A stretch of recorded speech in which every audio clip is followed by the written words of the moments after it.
So Carlos Vazquez, I'm sitting here with. You are the CEO, president, CEO and founder of Go Sprout. That's right. So we're going to talk a little bit here this morning about what Go Sprout is, and but where are we right now, Carlos? For sure. Excited to be here. We're in Miami, Florida, just a few blocks away from where the Heat. The Heat is right outside. Right. I felt it. That's right. And the Heat Arena, even though they show South Beach, the Heat actually play here in downtown Miami. So we're okay. Stone's throw from downtown Miami. Okay. Wow. So, Carlos, I learned a little bit about you. I did some research, and you're a northern boy like me, actually. That's right. Yeah. You hail from the Bronx. Yep. Yeah. Born and raised. So, and here we are. And for those that are listening, you know, we're sitting here in Miami in a very air-conditioned training space, thankfully. And we're actually going to be a part of some training for Go Sprout here later this morning. That's right. And but Carlos, I really wanted to sit down with you and just have a real and honest conversation about why you are doing what you're doing. Because it's a little different when you look at your career history online. I don't know, which this is funny. So say I don't know that it's where you would have expected to be. Right. And, you know, but you have an electrician here hosting a podcast. So I guess we're both where we wouldn't expect to be. That's right. Yeah. So why don't you tell us a little bit about your journey? You know? Why? Yeah. Why? Yeah.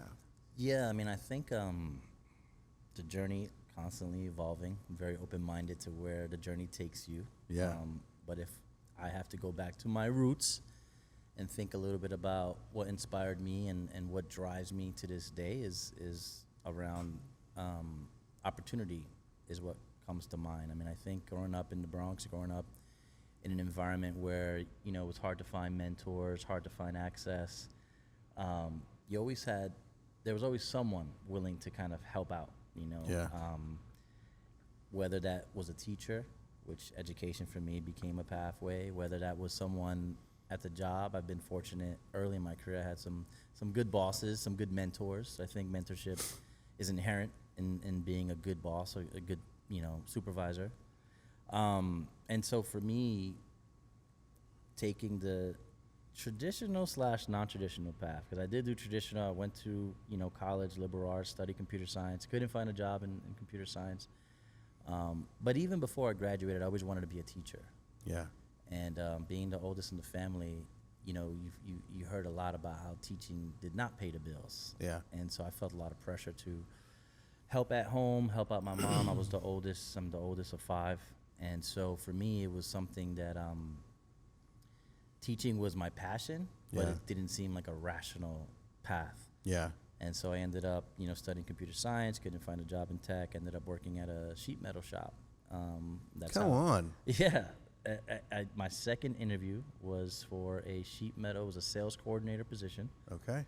And the idea was that they needed to organize their files, help their salespeople do better. You know, I guess at the time before the concept of a CRM, Yeah. you know, was out there, although Oracle, I think, had built something. But so I got hired to help bring some more efficiency, optimize some of the processes, which led to me like managing the website, giving them a point of sale terminal like system, taking them from satellite to DSL. So I think I share that because I think that's been kind of at the heart of my work, and what I've done is for a long time was an entrepreneur, someone who basically always took on the new things, the new projects, and that kept me fulfilled. And I think a good supervisor is able to kind of capitalize on that young, eager, hungry motivation. And I think that still to this day is a lot about why I pursue like the tough things or the things that are like haven't been tackled yet, because that's what excites me. Yeah. That's what Go Sprout's doing right now. So the things that haven't been tackled yet excite you. Right. The unknown. So that's something that is really unique to what we call founders. They have this like thing broken in their brain, and I can say this because I am a founder as well. Right. And it's like, you know, you do get excited by that. And I think it's because, and I feel like founders and even entrepreneurs can kind of even blend together a little bit, because they both kind of come from, you see a problem and you know there must be a solution. There must be a way. Right. There must be a way to make that work. Yep. So tell us a little bit about just kind of, for those who are listening, like Blackline is here today, and we're going through a training with you guys because our apprenticeship that we offer through our Blackline Institute side of things is working with you guys in that, and you're helping us do some things. So talk to people about, just briefly here, what is Go Sprout and what is it that you guys do? No, absolutely, and really appreciate the partnership with Blackline.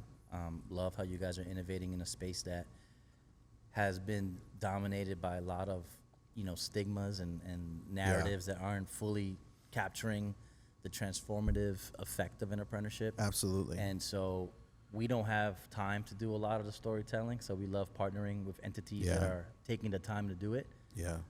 Because ultimately what Go Sprout is a work-based learning backbone. So we are enabling in a way that's faster, what they say, faster, better, cheaper, right? If you think about launching something, our tool is the backbone for work-based learning. And we specialize in apprenticeship. And what excited me about apprenticeship is that apprenticeship has been underutilized in the US forever. Come on. And, absolutely. Those who know recognize the value. Yeah. But that's a small percentage of employers, of people. And I think when I started to go down the rabbit hole of apprenticeship, which involved conversations and, with employers, apprentices, trades, tech, world, I kept hearing the same thing. People recognize the value, but the compliance and administrative burden was too much for them. Yeah. And that I kept circling back to that. So you want to do it, but it's too hard. And I think that goes back to what we said about entrepreneurs, right? So I had this crazy concept that if we could simplify this, model that to me is the gold standard for how we train, develop, retain people, that we could get more apprentices. And that's what we've been doing. And, again, partners like Blackline and, our big partner that we've been able to work with over the last year is United Airlines, which has been phenomenal. Great visionary, Scott Ferris, who's the director there. Because it does take a visionary to kind of look beyond the trauma of trying to do something that didn't work. Some people try it, and they say, I'm never going to do this again, and we tried it. Yeah. People like us probably are like, we're going to keep trying. It's that stubbornness that, ultimately, makes innovation. Yeah. So. I have some stubbornness, but for me, I would say it even is stupidity. And I just mean because I didn't know any better about things that were hard. Like I didn't know, this is really going to suck. This is really going to be difficult. Oh, that roller coaster. And it's like, but honestly, I had a conversation with my wife. I forget exactly where we were, but we were talking about just the hardship of starting something and going through it. And she said to me, she's way smarter than me. She said that, I wouldn't want to trade anything that we've been through, but I don't want to go through it again. Amen. Right? Yeah. Been there, done that. Yeah. So you came, from the Bronx. You went through that looking for, mentorship. You told me some of your story earlier. Yeah. Working with different internship programs and things like that, and you were based in San Francisco for a while, and then you came to Miami, and the plan wasn't necessarily to stay here, but you're here. Talk to me a little bit about what is it that is like the passion that you speak about apprenticeship is really intriguing to me because there are not a lot of people that talk that way about apprenticeship. Honestly. There are a handful of people, but you said something that was really interesting. And I'd like you, for those of us that are listening and for myself, you started to do this earlier, but if you could, define for me what Carlos views apprenticeship to be and why, I don't know if you caught this, but you said it's one of the best ways to learn. Yeah. Tell us why. That's so many bullets come to mind. I think what jumps out as you were describing that, for me was what employers often want, or they say they want 100% of you, but they never really address the 100% of the person, right? So if you want someone to bring 100%, you got to address 100%. And what is that? Teaching, training, taking the time to ensure that they learn. And employers have gotten so impatient. They want, people to start day one contributing to the bottom line. Oh. Right? So we've become And we are obsessed guilty with of that in the trades. We are Totally. guilty of that. And you know what? In the trades, you can kind of get away with it because you do have to carry around a toolbox. You might need to help be an extra set of hands until you start to be able to really contribute. Yeah. And I think that's good because it's part of the process. Now, what apprenticeships do is that it makes it intentional. It makes the learning intentional. Oh, there it is. Right? The intentionality Makes the learning intentional. close the loop. And that's what we don't do in school, right? We pretend a lot of times in school. Answer just multiple choice tests. You got it. But really, what did you get, right? Yeah. So the only way to know someone learned something is if they can do it, right? Oh, there. Say that again. Say it again. The Seriously. only way to know if someone learned something is if they can do it. Exactly. You That is can the add it. ultimate test. Right. Is I literally can hear foremen and job supers right now making that statement, being like, yes. I mean, and I literally was in a conversation with a company a few weeks ago, and we were talking, and he said, well, I'm trying to, like, I do some consulting, and I was with this team, and he's like, well, I'm trying to figure out, he's just not ready to do this job. And I asked him, I said, well, why? And he said, well, he can't do it yet. And it's like, sometimes that's really black and white in the trades. Super binary, right? And that's really helpful. But I would go a little bit further. Why can't he do it? Why can't that person do it? And that comes back to what you were saying about learning should be intentional. Yep. So continue to go further with that. I think learning is probably one of the most underappreciated processes humans go through, because learning, when you're doing it, doesn't feel like learning. It's painful. It hurts your ego. Yeah. And I think, again, to bring it back to apprenticeship, if you have a good mentor, they're gonna make that journey, most of the time smoother. Let's be honest. Because it's not about babysitting, right? It's not about sugarcoating. It's about, we have a task that needs to get done. We're gonna help you get there. Sure, watch a video, look at a textbook, call someone. But when you're side by side and that person's like, don't cut that wire, cut this wire, or don't press that button, press this button, and you're like, why? Because that's the depth of learning that apprenticeships bring in a shorter amount of time. People think that happens overnight, or if you get these degrees, you get these certifications. All of that stuff is great. Don't get me wrong. I'm a huge fan of like traditional education, but good education in the sense that same thing with a job and a mentor, right? Like Come on. Intrinsic to that should be that you are a mentor if you're a supervisor. Yeah. And I think it's not that people sometimes look at it as it's a good quality to have. No, it's a necessary quality to have. Yeah, absolutely. I mean, I think you're talking about so much here, and it's deep in the sense of learning and education, and a good education. Yep. I think that's something. This might be a little controversial, and you've been through a college program. You were sharing that with me earlier, and this is intriguing to me because I think there's a danger in all of our advocacy for the trades. Listen, I don't believe, and if there's been any misunderstanding with this, I realized this the other day when I was listening to one of my children talk with some of their friends about the trades versus college. Because like when I grew up, it was, what do you mean you're not going to college? What do you mean you're going to be an electrician? Oh, you couldn't pass the test. Oh, yeah. And so, but here's the problem. We tend to have this you versus me mentality. And so I was listening to one of my children talk to someone else who was looking at the college aspect, and they were like, what do you mean you're going to go to college?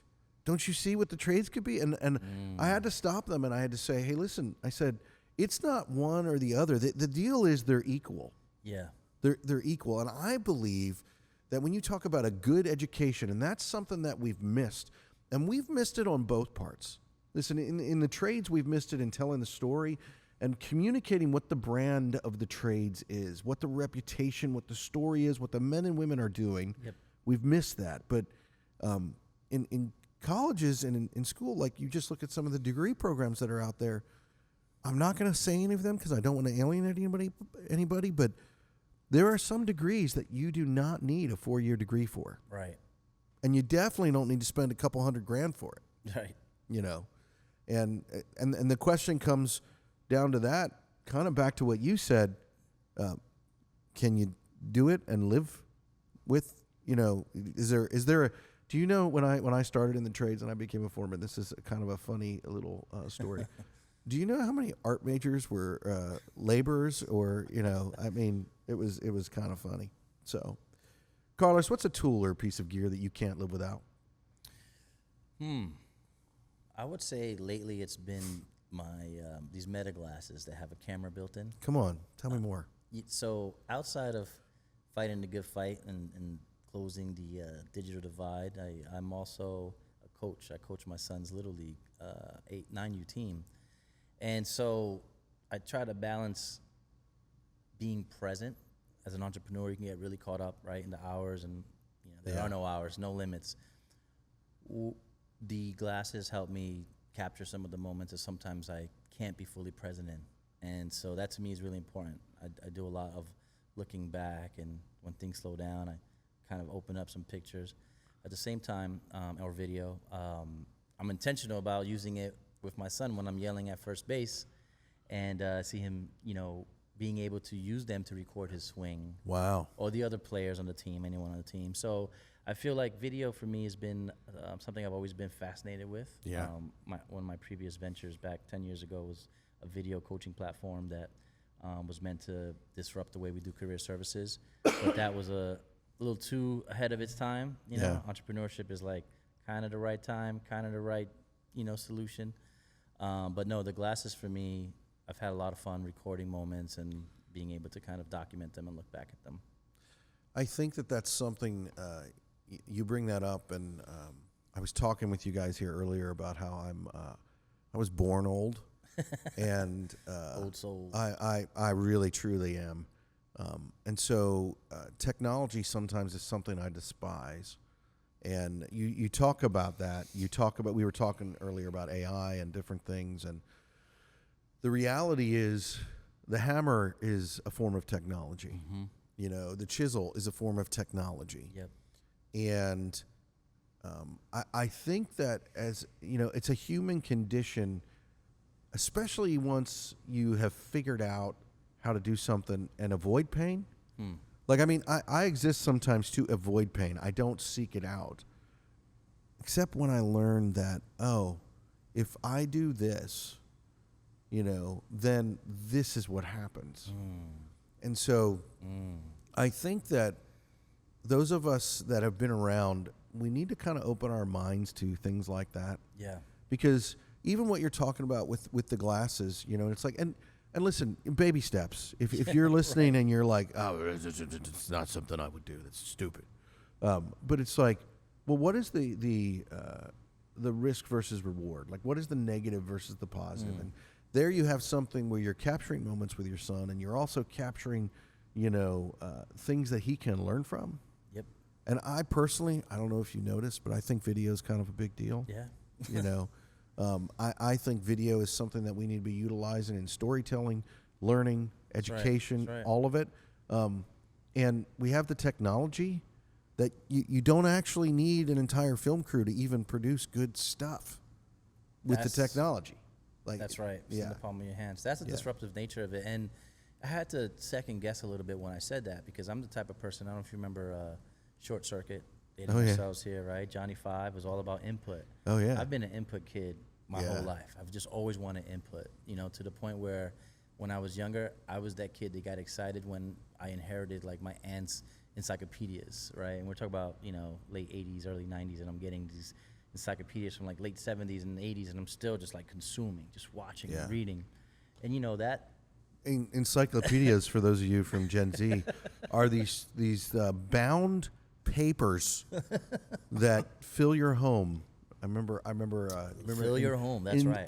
To beg mom to keep them. Encyclopedia Britannica. Do you remember those? Of course. Yeah. Yeah. So so you know that thirst, that you know, insatiable hunger, I think it goes hand in hand with being an entrepreneur too.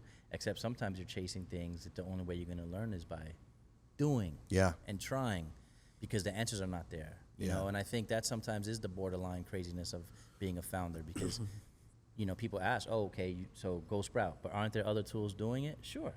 But, you know, Henry Ford said, if you would have asked the people what they wanted, it would have been faster horses, right? That's right. So I really am at my heart like an innovator, and I try not to, you know, I'm also a realist, right? If you're going to improve a process, Business will do that to you. that's true too. But there are bills to pay. But I think that is a good balance, right? Because you start to kind of push boundaries, but you can't, you know, can't go too far. You got to solve a real problem. Yeah. And so I think that's what we're doing at Go Sprout, right? The problem has been historically that there's a lot of stakeholders involved. You have your mentor, you have your admin, you have your sponsor, you have your training provider, you have the apprentice. Then if you want to tap into benefits, you have funding sources. You may have a grant that you're using for the program. So now people hear that, their anxiety, like, oh my God, there's no way we can do this. And we've tried, and we've hacked it with spreadsheets. And so I had to say, well, what can we build that isn't like what is out there already, but that can get used daily? I think that's really at the core of our tool, is that it gets used daily. Whereas other ones are more like quarterly, bi-weekly. I wanted something that felt integral to kind of like you're walking from one station to the next. Instead of going on TikTok, you go and Go Sprout, and you record what you just did, so that it goes into the, you know, the log. So that's kind of like what we looked at. And we were in the hangar with United Airlines. We saw how they operate. I worked side by side with sheet metal workers. I saw how they operated, right? So I think, to your point, the biggest difference though is I'm doing it because I'm passionate about jobs and the economy, economic mobility. It's not just, I'm not building something just because, you know, I want to make a sale. I want to create more apprentices. And I think that making it easier, simplifying the process is probably like the greatest challenge I've ever encountered, because it has the greatest potential impact. Yeah. Well, it's pretty obvious to me that you're passionate about it. I was in some meetings with our director of apprenticeship at Blackline Institute, and he was reviewing. There are other people out there. Sure, right. And he was reviewing different programs. I won't say any other names on this podcast, I promise. But this is the thing that was really different about Go Sprout. Your passion from you and even your team came through. And it was like, well, how do we help you do this? How do we help you do this? We want to see this succeed. And honestly, a lot of what you're doing is helping us with the things that really have nothing to do with teaching the people about what it is that we're trying to teach them. They have to do with satisfying the recording of it, the data, and the things that are do I want to say less fun, but are so essential and important. You know, so I was also a fifth grade teacher about 4 years of my life. Wonderful time in New York before I moved to San Francisco. And so I studied pedagogy, right? And, you know, when a teacher delivers a lesson, the most important part of the lesson is the last part of the lesson, where you really should dedicate 15 to 20% of your time reflecting on what you just learned. And if you think about any experience in the classroom, teachers are usually yelling, right? Okay, but don't forget, open up your, right? Like, because we haven't inherently accepted that the reflection piece is integral to the learning. It is a huge part of it. And so to your point around like thinking that we, you know, the intentionality of the app is saying, pause, you just did this, reflect on it, submit it. It does meet an administrative requirement. It says your hours, who signed off, you know, all of that goes into the log. But what it's really doing is like saying, slow down, folks. Slow down. Let's let the apprentice reflect. Because how many times what I've seen in the internship world, one day you call, John's doing great. 2 weeks later, we fired John. You just said he was doing great. What happened? He didn't show up. Then he did this. Then he missed that. And then he was late. And he got fired. And so we're trying to create a more proactive environment. Because if you really lift the hood, John's mom passed. John couldn't, you know, his car broke down the same day. Right? So you got these things that contribute. The retention rate in apprenticeship is 28%. Whoa. People talk about all of the great stuff after, but only 28 to 30% actually make it to the finish line. That's the problem we're addressing. Wow. That's not a high enough number at all. Yeah. That's a real problem. Talk a little bit about Earlier here we were talking about responsibility, Yeah. and I think that responsibility it kind of covers all bases. The employer has responsibilities, the apprenticeship program has responsibilities, and the individual has responsibilities. But talk about what Go Sprout has been doing Yeah. and how they're doing that a little bit different than, and I can say this, Yep. than your competitors, Right. if there were any competitors. But Right. yeah. Yeah, we're in a different tier now. Yeah. I'd say, so like being someone who, I've participated in internships, I've led internships, I've hosted interns. I had to bring the way I got to Miami was launching one of the country's biggest internship programs over at Miami-Dade College. And so I had to oversee the structure of these programs. And I think what we want to do is give more visibility, more insight, more real-time pulse checks Yeah. from the apprentices. So what we've done is we centered the apprentice. Apprentice takes control. Which it's been interesting because some of our partners, and I can think of Frederick College in Maryland, perfect example. Carla, who runs the apprenticeship program there, phenomenal person, genuine person.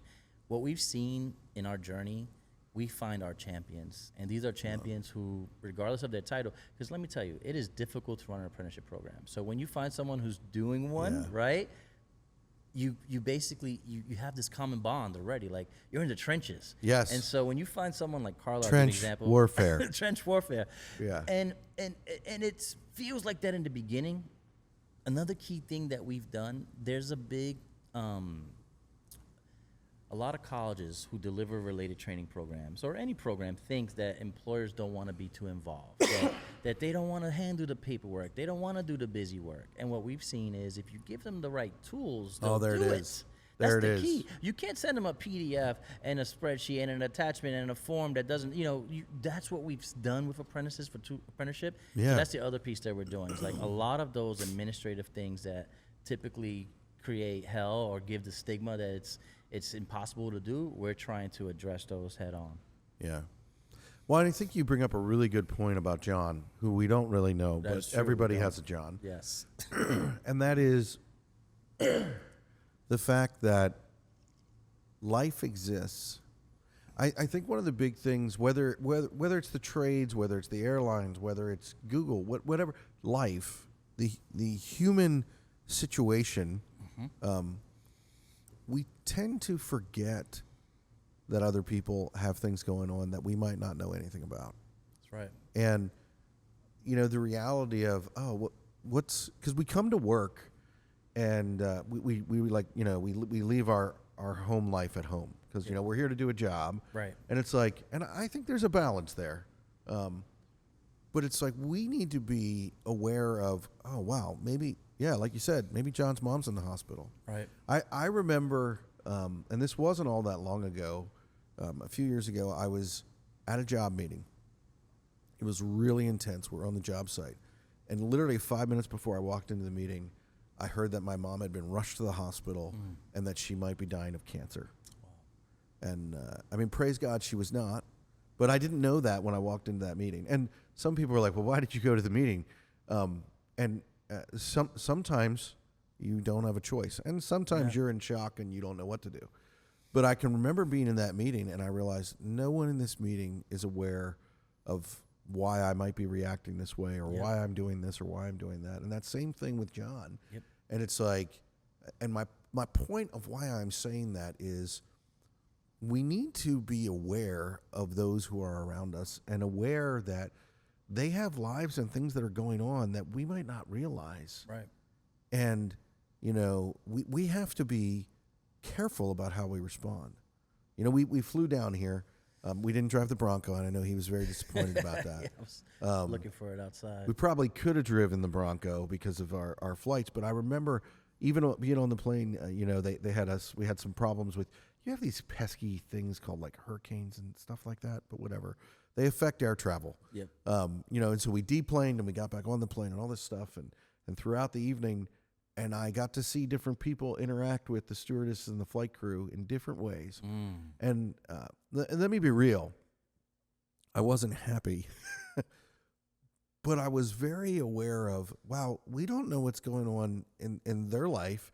And they're not in any more control of it than we are. Right. How we respond in those situations, whether you're an employer, whether you're a manager, whether you're a leader, whether you're a boss, whether you're a coworker, we really need to be aware that there might be things going on that we don't know. Yeah, I think one of my favorite lines, I forget who said it, was that, even an old dog can learn new tricks, and what I mean by that is a lot of times apprenticeships are looked at in one way, right? The apprentice, but the mentor, who a lot of times is the expert, right? The craftsman, the person who knows this subject matter expert.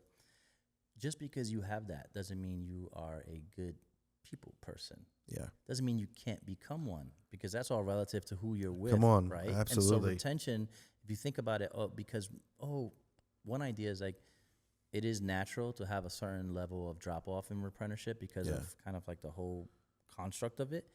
But how do you max out to lessen the likelihood? And I think it has to be holistic. It's that full lens, the compliance, administration, but the mentor too, right? I think I used the example, my father-in-law teaching me how to change the oil on my four-wheeler, right? Yeah. So spending more time in the country now. Which he was a lineman, so I already like him, And I've learned a lot from, look, he takes this very seriously.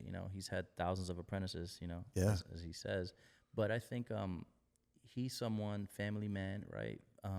Family values. He's taught me a lot about, the stories that he's gone through, because empathy is something, as you alluded to, and kind of thinking about people's situations and circumstances. The job's going to get done. We're going to find a way, but like sometimes the weight is heavy, and if we just take a step back, people are inherently good. We just the conditions around us have us moving too fast. Yeah. It took a global pandemic to normalize having a kid on your lap in a Zoom meeting. Yeah. Like, and I use that example because if before that, if your kid ran in during your meeting, you're like the weird person that has the kid in the house, running around. Then you get the global pandemic and we're home and all the kids are home. And there was this like shared empathy that just like blanketed over people. Yeah. It's like, chill out. They're kids and they're going to bust into a room. Then you have them on your lap. So I think, how do we create these moments that have the biggest impact of creating, and look, I don't want to sound so kumbaya about this, right? But there is something to be said that when someone believes that you're investing in them, they're going to work harder. They're going to give you more, right? If you don't feel that way, you're going to give half of what, half. So I think all of that ties into what we've trying to create intentionally with the user experience on Go Sprout. Objective feedback, objective survey. You want to know who the good mentors are and which mentors need some help, because it's not good or bad. Some people just need a little more coaching before they go and mentor someone. Apprentices maybe need a little bit more, ramp up before they, especially occupations that aren't like the trades where you can contribute from day one. Yeah. You kind of have to be a little more thoughtful about the screening process when you bring an apprentice. If you're going to hire a web developer who the last thing they used was a typewriter, you probably have a mismatch on expectations. So we got to get better at that, because that's probably someone, who's not going to be able to meet them where they are, I think is ultimately the statement there. Well, and I think that is the one thing that we tend to get away from. And the longer that you're in an occupation or a trade, or the more that, it becomes natural for you, and you become, what do they say? It takes about 10,000 hours to master something. Yep. And, I have kids, and they have taught me so much about the way that I mentor. And I used to get, I don't like this revealing of all my failures here. But as a father, there are times where I can get really frustrated, and be like, why did you do that? And I had this epiphany one day where it's like, we have a small farm, and my wife works a cut flower farm where we live. And so one morning, I was out with them, and we of all things, we were spreading manure over the fields. And my one son is doing this stuff. We're trying to hook up the trailer, and I'm like, why would you do that? And I had this epiphany in the moment when I didn't yell at him, but as a father, you can say things without yelling that still sting a little bit. Yeah. And I'm not proud of that. But in that moment, I saw his face. I saw how he responded to me, and I'm like, wait a minute. I don't want to make him, I could see how he felt, and I don't want to make him feel. And then I was like, oh, wait a minute. I'm his dad. This is what I'm supposed to teach him. He doesn't know this because he's never done this before. And I say that story just not to reveal my failures, but I say that story to talk about when you're a journeyman or you're, a master electrician or you're a carpenter or you're any of these things you don't actually, you've done them so much you don't even think about it anymore. You talked about, intentional education. Yeah. And so it's like, and you talked about your father-in-law, and when you changed the oil, he made you do it. Right. And he asked you questions like, well, what would you do there? Or why would you do that? And it's like, and so with my son, I realized it is my job to teach him these things, and he doesn't know them. So how do I do that in a way? And then to your other point, I had to slow myself down and be like, okay, then what would you do there? Which meant that it was going to take an extra 2.5 hours from what I was prepared to spend. But then he learned that. Right. And do you know what I think the most important thing that he learned was how Dad taught him. When we do that stuff, and it's like that means that then he can teach that. And so the reality is, as mentors, I think here in the trades, we must learn, to your point, what you were saying, to slow things down. Yep. And to look back over them and be like, oh, man. I mean. Yeah, and I think an environment like, being a lineman and working, in these high voltage life-death scenarios, I think that alone creates the slowdown. No, because you're basically one wrong decision away from, something severe, right? So, but what about other environments? Or, I think that as a father of an 8-year-old and a 4-year-old, right, also can relate a lot to what you're saying. And in my research and what I've learned is that it says a lot more the way you kind of come back from a situation like that than what's happening in there. That's what they remember more. And I try to remind myself, because we're going to have bad days. It's going to be tough days. Come on. But if I'm able to be vulnerable and let them know, hey, like that was a jerk move. I'm sorry. Like my inability. Yeah, you probably don't want to tell your 8-year-old that was a dick move. Yeah. And I do pulse checks with my kid a lot. Like the 8-year-old, I'll ask him, like, am I spending enough time with you? Like, what can I do to make you happier? Like, and we just have this natural ability to create that. And sometimes I feel in a work environment that's not open, that ability to kind of go back and forth, because there is a sense of like, this person's the expert, this person's the supervisor. That's cool, but add the other layers to it. It's not too late. And right now, the jobs are changing so fast that everybody's a learner, regardless of the industry you're in. A lot of the things that we took for granted that are like supposed to be done A, B, C, D, E, now there's an F component to it. And now they maybe swapped B with this other thing. Obviously, I'm alluding to the stuff happening in AI and like manufacturing. And so, there's no one that's an expert right now in some of these things. So the only thing you could do is like kind of learn together, right? Yeah. Literally, regardless of the title, everyone's a learner. So I think if we can embrace that more, just makes you more human, right? Yeah. So. Well, I think you bring up a really good point, and you talk about everyone is a learner, and the reality is, if you're a journeyman or you're a master electrician, like learning never stops. If it does, dig a 6-foot hole and be done. Like, I mean, the reality is learning should never stop, and is what that means is, and I love what you said about the way with which you respond. And it made me think about, all right, so I share this story about my child. I have a vested interest in their success. If you don't have a vested interest or a desire for your apprentice or your new hire or whoever to succeed, then you probably shouldn't be in the mentorship role. Right, that's a great point. And it's like, it doesn't need to be like it is with my kid, but it needs to be close. It needs to be to the point where it's like, listen, I'm gonna say it like this: you need to care about the people that you are training.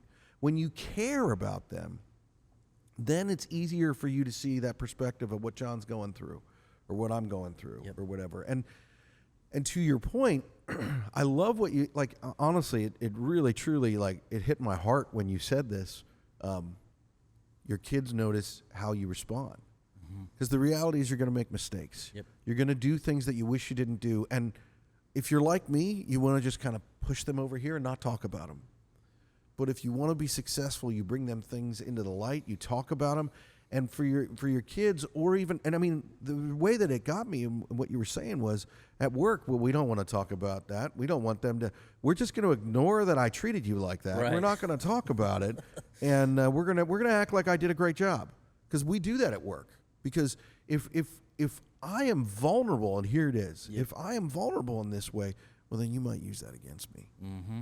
Or I'm weak, right? Or I'm weak. Yeah. And it's like, you need to get rid of that. Develop that you need to have a vested interest in whoever it is that you're mentoring or training or building, because that's what you're doing. Is you're building people. We are all doing that, and that's what Go Sprout is doing. You're giving us the tools that we can build people and help them look at it, help them be effective at it. Yeah, and I don't even, again, the name Go Sprout, like it took me, that was probably one of the harder things to come up with, and for a long time we called it Project ARM, which is Apprenticeship Relationship Management, because I could not come up with a name for my life. So we just kept building, and then as we started to go deeper into the apprenticeship world, Go Sprout is actually a mandate. It's actually Go Sprout because you need all of the components to sprout, right? Yeah. So it's a directive, but even in an apprenticeship, if the apprentice wants to learn and be great, it's not going to happen unless some other factors are there cultivating that. So, there was some concerns about Sprout, and but it was far enough from the concept of workforce that it actually helped us, because it was unique. It's like Apple, Apple. So, but in hearing you, it made me think of the iterations that it takes to learn, right? Like you learn, okay, I put too much water, put too much sunlight. Got to switch it this way. Got to face the sun, right? So there's like all these things that you have to pivot on. And you also have to be aware that people show things in different ways, right? If you think overnight someone is going to become vulnerable and just kind of completely open up, like I fucked up, right? It's not going to happen that way. But there might be a subtle body language. So it's both ways. Absolutely. And your EQ can evolve. Like, it's not fixed like your IQ. Your EQ is actually something that you can kind of, improve. So for those that are listening that might not know what EQ and IQ is, I love EQ. I think, but talk to our listeners about what that is, so that way they're understanding those terminologies that you're using. So when we think about emotional intelligence, right, we're thinking about, and that's what EQ is. You're right. So you, especially in a job environment, you want to be able to get the most out of someone, right? And again, it goes back to, well, you get the most out of someone, you pour the most into someone. Absolutely. And so I think that EQ is the ability to, look at a person as an individual, know what motivates them. I'm a coach, right? So like, I know the player that I have to kind of raise my tone. I know the other one that I just got to give him a look. And then my own son, I can't tell him anything. I let the other coaches do it. Yeah. But you have to know how to activate people. Oh, come on. It's unique for each person. Absolutely. Even for your mentor, for apprentices who might be struggling with like, my mentor doesn't care, or I can't figure out.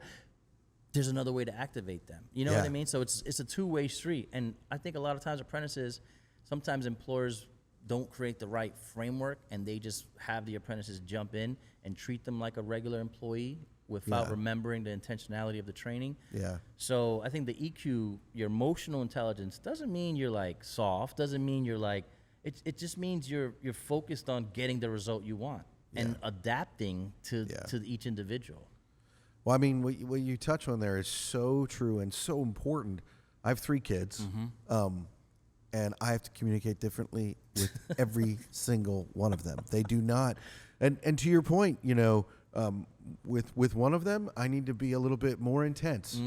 If I'm that way with this one, I'm gonna melt them. Right. And it's like, and it doesn't mean that this one is right or this one is wrong, but as a mentor, who is the one that should be the one working harder at figuring out how to communicate with different people? Preach. Yeah. Like, I mean, seriously, that's what we need to be about. And it's like, and I get it. It sucks. I like to communicate this way. That's easy for me. Yeah. I used to say to people, oh, why are we talking about my mistakes? I used to say to people, well, that's on them.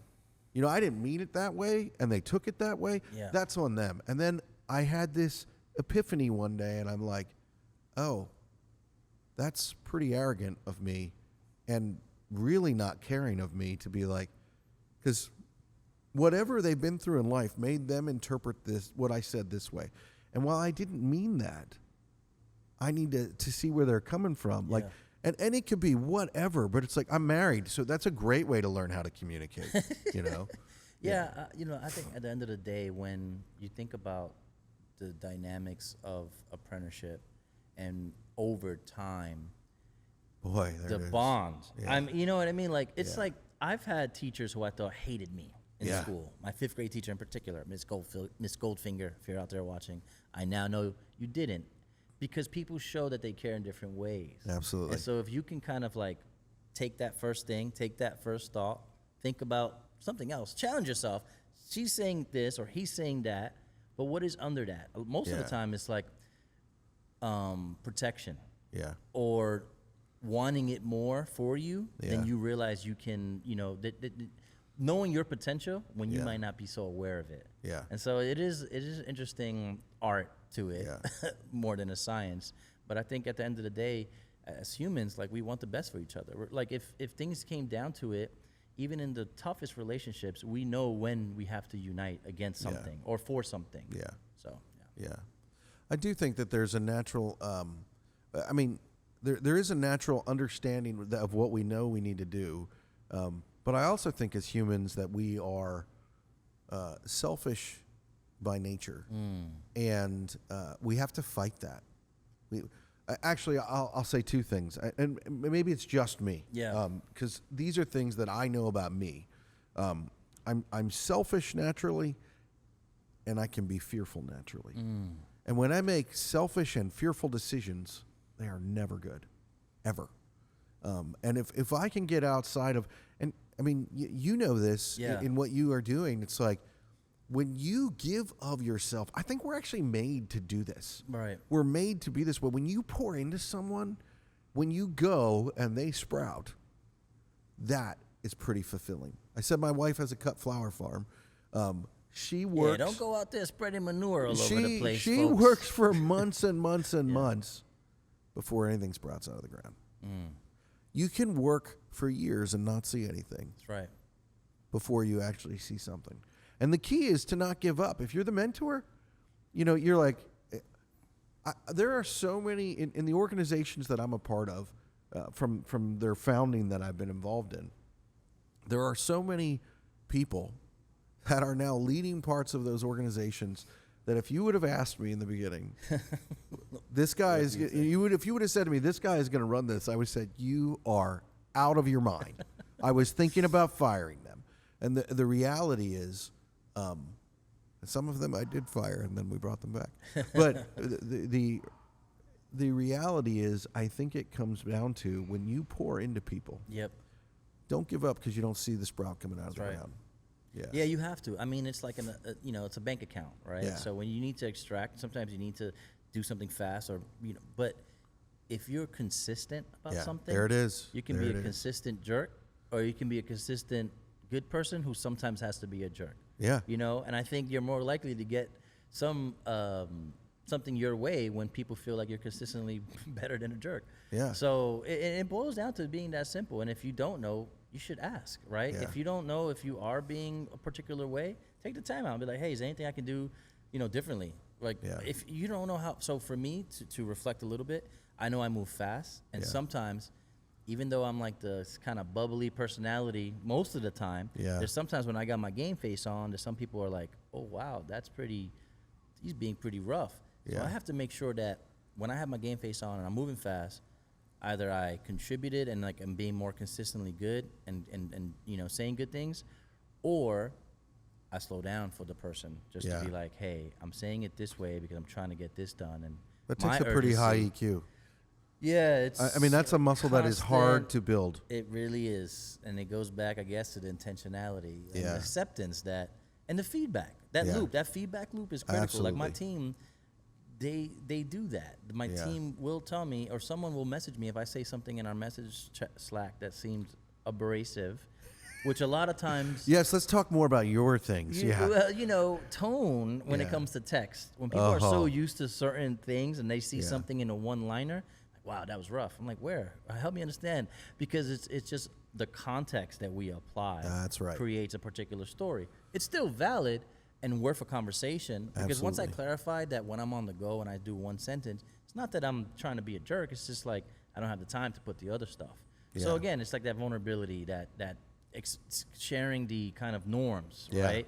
And I think that's the only way we're going to increase our retention rate is to bring Yeah. some of those pieces. The number one thing employers say, oh, our managers are too busy. The mentors are too busy to train anyone. Like they really think it's completely separate to be a manager and do work. You know, Yeah. supervise, be a mentor and do work. The faster that person sprouts, using your analogy, the faster they contribute Yeah. at a rate that actually should give you less work if you think about it, I would imagine. You know, it's interesting that you say that. In one of the projects that I was involved in, I was talking with the gentleman that was struggling with that very thing. He was running the job, and it was the coolest thing to see. He had this epiphany moment where it was like, he goes, if I take the time to teach this guy, and this guy these things, then this job runs itself, Right. and then I can go do this, and I can go do this. And what he realized was, well, here in the beginning, and this is where I talk about fear. It's like, if he would have let fear drive him, where it's like, well, I just need to do this, because we have this problem where, especially in the skilled trades industry, where it's like, well, I just need to do the work. I just need to do the work. I just need to put my head down, and I need to do the work because it's got to get done. And it's like you take a beat, look at it, and be like, okay, invest in these people, and then it's like, yeah, it might be a slower start, Yep. but it's like it's this cyclical thing, and then it's like, wham, Yeah. you know. I mean, you've heard people make the statement, overnight success. I hate that statement because Yeah. it is BS. 10 years to It- become a it is- success overnight. Yeah, it's like there was stuff going on that you were not seeing consistently. Yeah, for Yeah. sure. And you see that a lot in education, right? With teachers who do a lot of preparation to early on so that the school year goes, a bit smoother. So I think it carries over to how we think about developing people, right? Like it Yeah. is an investment, but you can do it up front to then pay off, or you can kind of like drag it along. Yeah, So yeah. So, Carlos, I was telling you and kind of letting you know some things about the podcast before we Yep. started, but I have two questions, and I didn't tell you about this next one. all right. So, but this next one is pretty real. You can say no, you can pass. But what is a mistake that Carlos has made that you're willing to share with those who are listening that you've learned from? And we've talked about, you've been pretty real here, which I appreciate. I mean, people don't tune in to listen to this because the sound of our voice. They tune in to listen to this because they want to hear real stories from real people, and they want it to be authentic and honest. And so, is there something that you'd be willing to share with us, a mistake that you've made, that you've learned from, that maybe other people might be able to avoid that pitfall? Yeah, I think it might go back to the comment I made about, an old dog can learn new tricks. And so I think we're all guilty of making certain assumptions of people. You put somebody in a box, and then you kind of think that that's who they are. Yeah.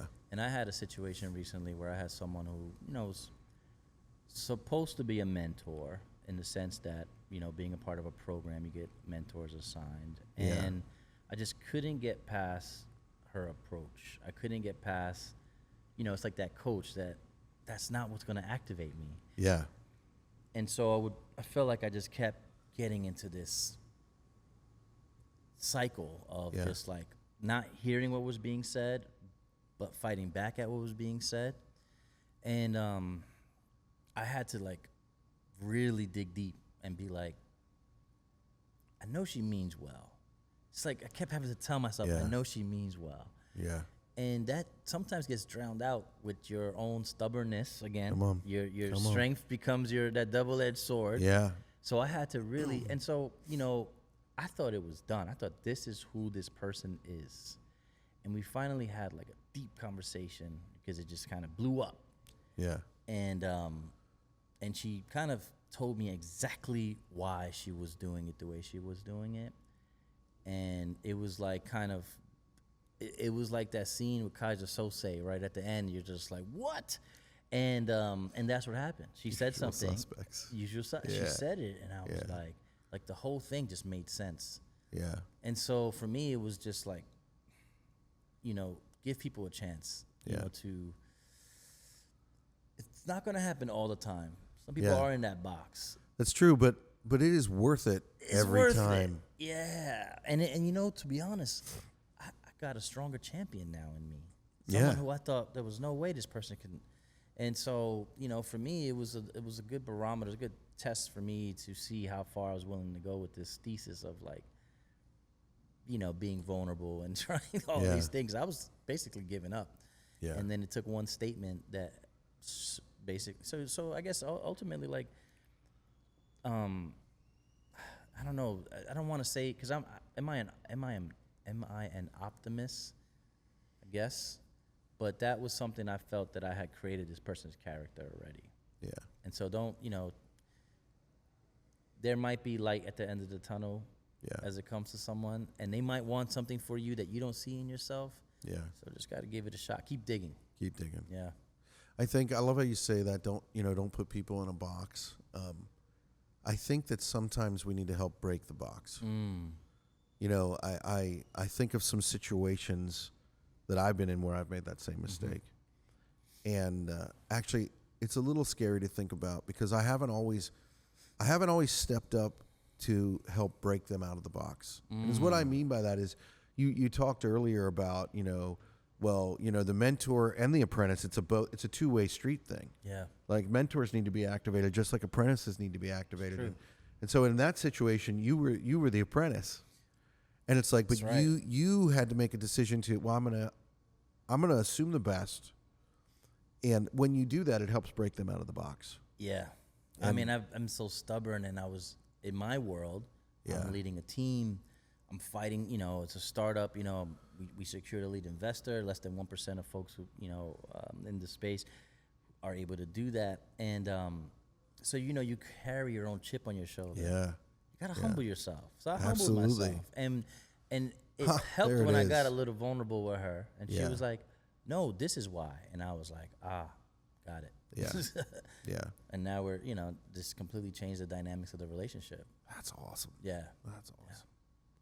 Well, Carlos, I am so excited to have had this conversation, to have you step up to the line, as we say here. Yeah. And you guys are really pushing the boundaries of what's going on. And I know you have some new things coming out, and right. You guys are. You've said this a few times, but use the word partner. We've definitely experienced that, and so where can people go if they're listening to us and they're like, well, maybe I want to start an apprenticeship in my company. Maybe I want to start an apprenticeship in my area of the country, or because honestly, I got to tell you, especially in the skilled trades industry, apprenticeship is one of the best ways to learn. Right. Because it does all the things that you talked about. It makes you take the time. It makes you be intentional, and it really it helps break the box as well. It really does. And the icing on the cake is that right now there's never been a better time for it, in the sense that for sure we also are unlocking incentives like wage reimbursement, tax credits. So if on a human level, it's great. Your bottom line is great, but now you start to tack in some of these benefits that are out there, and it's a no-brainer, right? But it is, if they want to learn how to look into that, go to GoSprout.app, visit our website. We got a bunch of blog posts there. We keep the blogs relevant, and we have a simple get started link that allows you to kind of think about the occupation, think about the structure. We really want to be an apprenticeship in a box solution from launching, to scaling. And so, we see everybody we work with as a partnership, because we don't just give you the keys to the tool and walk away. We're with you side by side, because you're going to continue to face, challenges, opportunities along the way that we can help navigate. I love that you say you're with us side by side, which one I've experienced and I've seen, not directly, but my team has shared with me those stories, and I've seen. And two, that's how it works. That's intentional education. That's right. Intentional learning. Carlos, thank you so much for your time. Thank you, I greatly brother. appreciate it. For sure. Thanks for stepping up to the line. Thank you for trusting us to support the rest of this apprenticeship journey. It was pretty obvious for us when we saw you stand beside us. Nice. So, thanks. Awesome, man.